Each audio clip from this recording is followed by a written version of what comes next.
Hi guys, good morning, good morning, good morning, good morning to all of you madam people. It's today's the day voice over day. Yes mga kalamon, kailangan ko mag voice over. Hindi nga ako dyan kasi palabas nga kami ni vlogger girl nyo. Ayan nga si Soto at si Jake, ayan din si Misha. Mang inamoy-amoy nga nila dyan yung kapatid nila.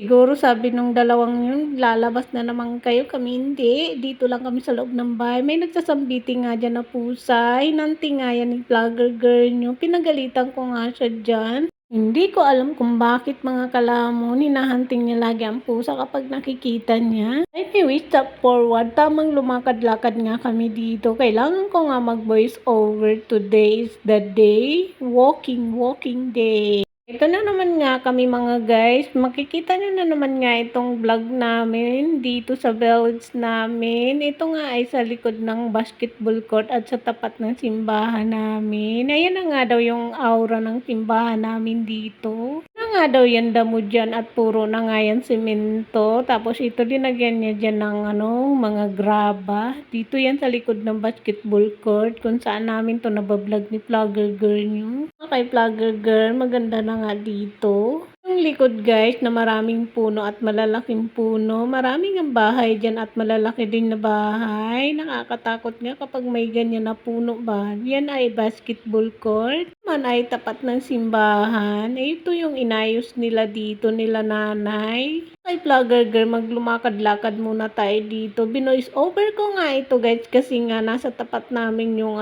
yung basura ba dumaan dyan. Yan nga daw yung halaman na linagay nila dyan. Yan tamang pray-pray lang kami dyan ni vlogger girl nyo. Papunta nga kami doon sa may sa may clubhouse ba. O diba, nawala na ako sa sarili ko. Ayan na nga guys yung likod ng simbahan at clubhouse. Ikot ko nga yan dyan sa forest, sa puno ba. Forward, ito na nga, palabas na nga kami dyan sa forest. Ito na nga kami dito sa may likuran din ulit ng simbahan. Ayan nga daw yung clubhouse. Marami nga dyan nagwawalis na tauhan ng clubhouse. Ayan sila ate, tamang lumakad din sila dyan ng kanilang alaga. Mga yaya nga din yan. Tapos yun yung aso na salubong namin na malaki. Forward nga, nandito pa rin kami ni vlogger girl nyo. Tamang lumakad nga kami dito sa harapan ng basketball court. Umikot lang talaga kami dito mga kalamon. O diba? Yan na nga yung basketball court na kung saan nakita nyo doon sa likuran na maraming puno.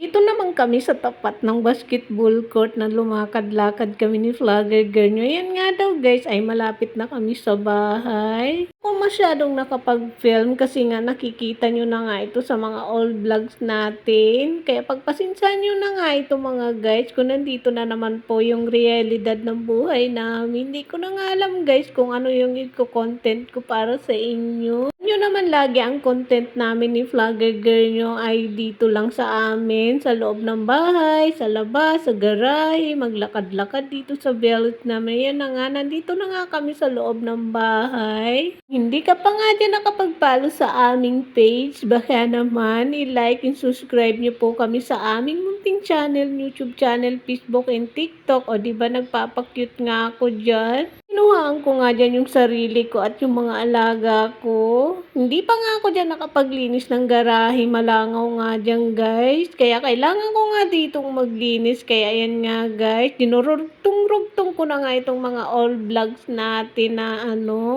ginawa ko kahapon. Guys, yung gabi na pinakita ko sa inyo kahapon. O diba hinukay nga yung puno na yan. Siguro tinignan nila kung may laman na.